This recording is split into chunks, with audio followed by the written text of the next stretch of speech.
The best, as you study the best leaders, teams, and organizations, the best are absolutely aware of the competition and understand the market and the tendencies and the way that the people that they are competing against are playing the game, quote unquote, playing the game. But the best are aware of the competition. But the truth is, they also don't become fixated on the competition. Welcome back to The Thermostat with Jason Barger. If you're currently on a commute, a walk, or just a micro break in your day, glad you're making time to step back, to think, and to reflect on the next steps on your journey. I've never been more convinced. The best leaders and team cultures in the world are the ones that make time to step back and calibrate their thermostat. I hope today's conversation leaves you feeling grounded and inspired. Now let's dive into today's topic to engage our minds and hearts in order to authentically lead and create compelling cultures wherever we are in the world. Hello, everyone. It's Jason, and welcome back to the Thermostat podcast. We all continue to navigate our way through 2020, and wherever you may be listening to this podcast or wherever you are now coming and setting time to be with this episode today, as always, my hope is that it is going to engage your mind and heart and helps you navigate your way through everything you're experiencing in the world.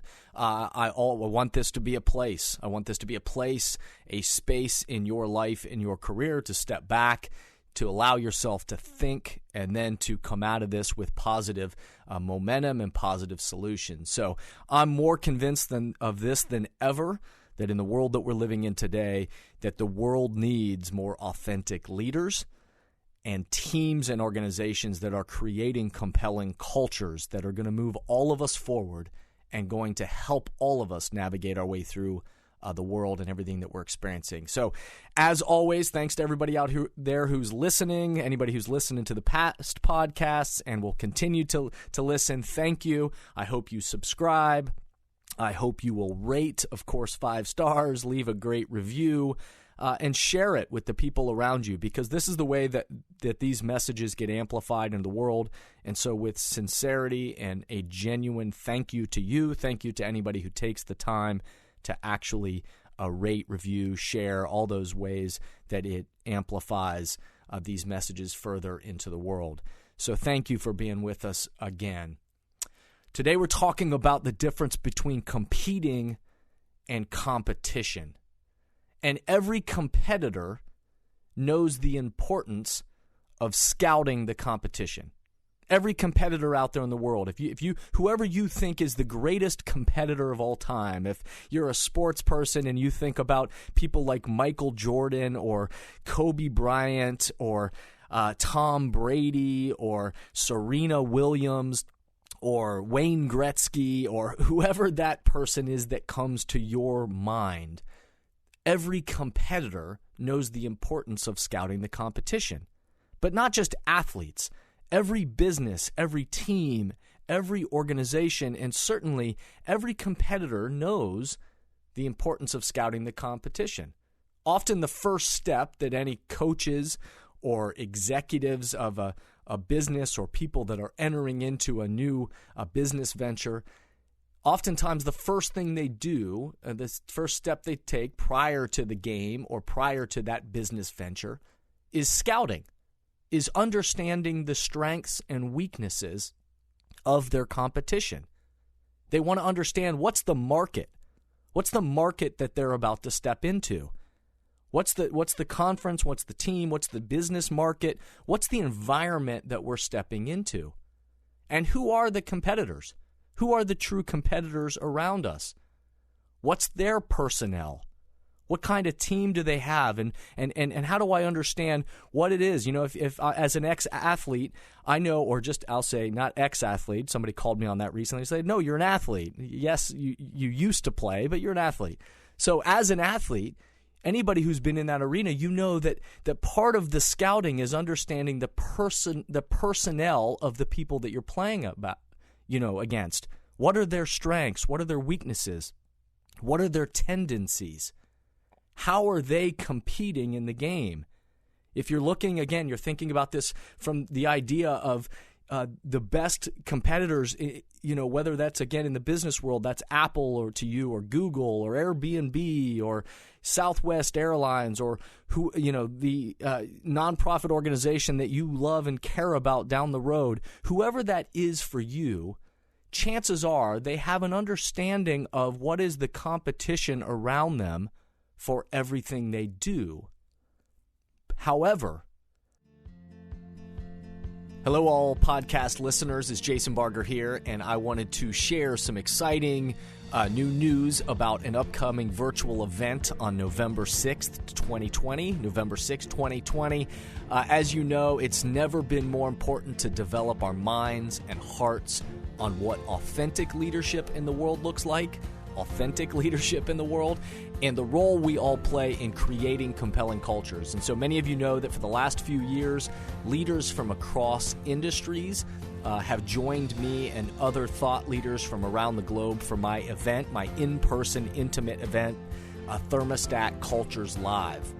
People like Howard Behar, former president of Starbucks, founder of Jenny's Ice Cream, Jenny Britton Bauer, Shane Battier, NBA legend, Jessica Jackley, one of the co-founders of Kiva, Cameron Mitchell from Cameron Mitchell Restaurants, Greg Oden, former number one NBA draft pick. All of these amazing people and many more have joined me in the past. It's been a powerful, inspiring, action-oriented, and solutions-focused experience that has impacted so many teams and organizations near and far. Well, this year, the exciting announcement that I'm sharing with you, this year, Thermostat Cultures Live will be a powerful and interactive virtual event. A virtual event that will reach further and impact more individuals and organizations. So I invite you to experience it as an individual or as an entire team or company. I know many teams and companies that are going to gather together and experience it virtually so that they can carry these important conversations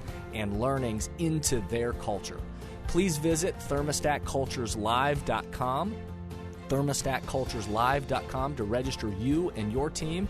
And I hope you'll join me in setting the temperature for authentic leadership and compelling cultures that we need right now on our teams, in our organizations, and in our world. The best, as you study the best leaders, teams, and organizations, the best are absolutely aware of the competition and understand the market and the tendencies and the way that the people that they are competing against are playing the game, quote unquote, playing the game. But the best are aware of the competition. But the truth is, they also don't become fixated on the competition. They don't become fixated on the competition. They're aware of the competition. They scout the competition. They understand the market. But they don't become fixated on the competition. And in fact, mindset matters. Mindset matters, as you hear me say all the time. Our mindset matters. And those teams and organizations and companies that become so fixated on the competition that where they look is where they go is only at the competition, they're the ones that actually then become fixated on the competition, when really where the best start to put their mind and their focus is, what does it mean for us? Once we're aware of the competition, the majority of our focus needs to be on how do we compete? And what does it mean for us to compete authentically as us, as who we're trying to be as a team, our mission for what we're trying to accomplish in this market, how we're trying to serve this market, what is it that we're going to do uniquely as us and better than anyone, and that we need to then get busy making sure that we don't get stuck looking and staring at others, the competition, but we actually invest most of our time working on and developing our skills, our strength, our mission, and that vision for where we are uniquely trying to go as a team or as an organization. In fact, The elite competitors, if you study and you look at the research for elite teams, across sports, across business, across any organization or group of humans on the planet that you start to study, the elite are the ones that spend most of their time not focused on the competition, but instead focused on how their team is going to compete. How do we raise and develop our level of skill? Do we have the right players in the right positions? Are we developing them to bring out their best? How is it that we are investing in the culture of not just what we do, but how we do it? Are we clear not just what game we're playing, but at what pace we're going to play out? And how are we going to uniquely going to be us? Those are the teams that begin to attract talent, attract and develop and retain people that want to be a part of your unique team, not because you're just competing against the competitor, but because you have a unique competitive advantage and a unique return on that investment for them, that they want to be a part of your team. They want to be invested in how are they developing as a player and how do they fit in to the unique team and unique product or service or entity that you are bringing to serve the needs of that market. How is it that you are uniquely being you?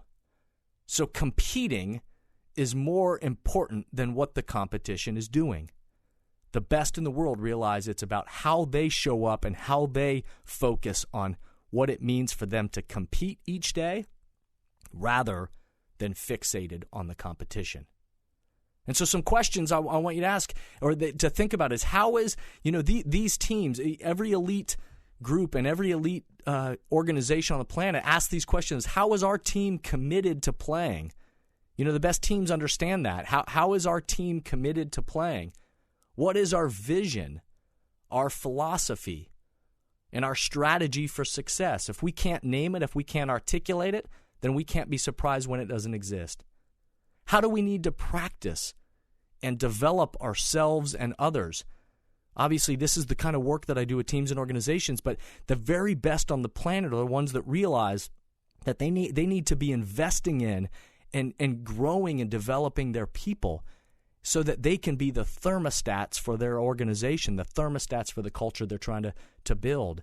And how can we be committed to building and strengthening our team and our culture over the long haul? Those are the questions that the best leaders, teams, and organizations are asking. And these leaders and teams understand that it is way more important to learn how to compete and how to execute their strategy than it is to become obsessed over the competition. The best have a mindset that's focused on competing toward their best, not fixated on the competition. So a few questions, as always, that I want you to ponder for you in this time for you to step back and to think about how this relates to you and your team, your group, your family, anything that you're a part of.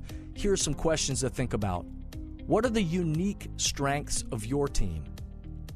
When you think about that group of people that you count on and you rely on every single day to execute whatever the strategy is for the group that you've come together to accomplish something that's greater than you, what are the unique strengths of your team? Is everyone on that team clear on the vision and the strategy for how your team will compete? And in what ways can you build and strengthen your team moving forward? Remember, the best teams learn, they practice how to compete to become their very best. Then they also are aware of the competition. But it starts with how are they going to compete first. Thank you for listening to today's podcast, and I hope the messages and questions stimulate positive change along your path. As always, if these messages resonate with you and add value to your life, I hope you'll help amplify them throughout the world. Please rate, comment, and share on whatever podcast or social media platform you're using. And share this podcast with the people in your life or work who should be part of these conversations. That way, this spirit does, in fact, spread. If these messages or developing leaders and culture would be helpful to your organization, or you have a question or comment about this podcast, please contact us at jasonvbarger.com. And remember, we all are ambassadors for the culture we want to create in our life and work. We have to own the vision we want to be a part of. The future of leadership is you, is me, is us. Be a thermostat.